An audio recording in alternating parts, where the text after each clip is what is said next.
Yo, what is going on, guys? This is Tyzerra here. It feels great to be back from holiday, especially as I had no internet. It was awful not being able to upload any videos for you guys. I've been looking forward to doing this commentary for a week now, and yeah, it's just great to be back. So, anyway, today I am bringing you a Call of Duty 4 team deathmatch on the map Vacant, using the M4 carbine red dot sight. My perks are Bandolier, Sleight of Hand and Steady Aim, and I end up with a pretty nice score of 25 kills and 3 deaths.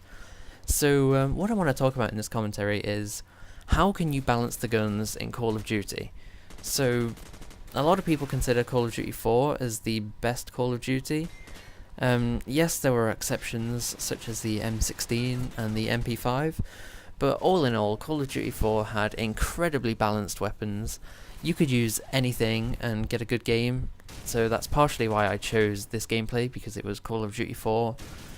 And yeah, so when I think of gun balance, there are 4 things which come to mind. Well, 3, but I guess you could class iron sights as one of them. So there's the iron sight, which can make a huge difference. So if you have a...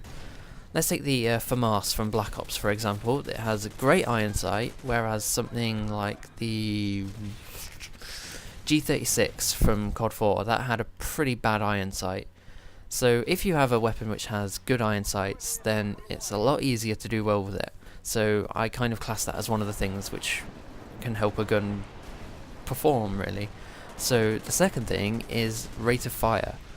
Again, take the FAMAS from Black Ops. It has an immense rate of fire at 937.5 rounds per minute. That is very fast. A lot of the guns in Modern Warfare 2 fire at 750 rounds per minute, and that's pretty standard, really. Take the submachine guns from World at War. The majority of them fire at 750, such as the Thompson and the Type 100. Then you have things like the PPSH, which fire at 1,200 rounds a minute, which is insane. And so yeah, obviously if you have a weapon with a high rate of fire, you're going to get more bullets into that person, which ultimately will kill them quicker. So the third thing you have to consider is the damage, which is pretty obvious. If you have a gun with high damage, it's going to kill them quicker. That's just basic knowledge, everyone knows that. And the fourth thing I consider is the magazine capacity. So take the G11 for example, which has a huge magazine of 48 rounds, and then compare that to something such as the Caparis or the Mach 11, which only has 20 rounds. That's going to make a huge difference, because if you run out of bullets halfway through a firefight, then you are going down unless they also run out of bullets. So yeah, those are the 4 main things that I think affect a gun's performance. However, take Call of Duty 4 and World at War for example. In both of these games, all of the weapons had idle sway. And if you don't know what idle sway is, that's basically where, when you look down your sight, the gun sways from side to side.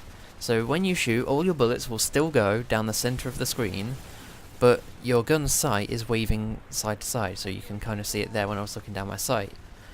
And that affects your gun's performance hugely. So if you have a gun which has a lot of idle sway, that's going to be really difficult for you to get your bullets on target, and ultimately it's going to make it a lot harder to kill people.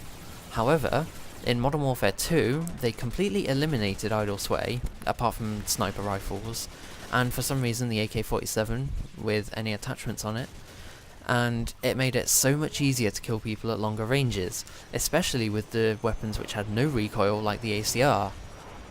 So again, take the FAMAS from Black Ops. I'm using this as an example because a lot of people consider it overpowered. So take the FAMAS from Black Ops. It has good iron sights, a huge magazine, well not huge, but a decent magazine of 30 rounds, an extremely high rate of fire, and it has very predictable recoil, even after the patch. So if you add idle sway into the equation, then all of a sudden you can make this gun so much less usable than it was before, and people will want to use other weapons such as the AK-47 or the Commando, because you can give them less idle sway than the FAMAS.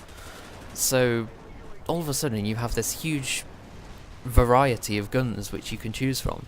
So you can give guns like the FAMAS, the AUG, the AK-74U, the MP5K, you can give all of these guns higher idle sway than all the other guns.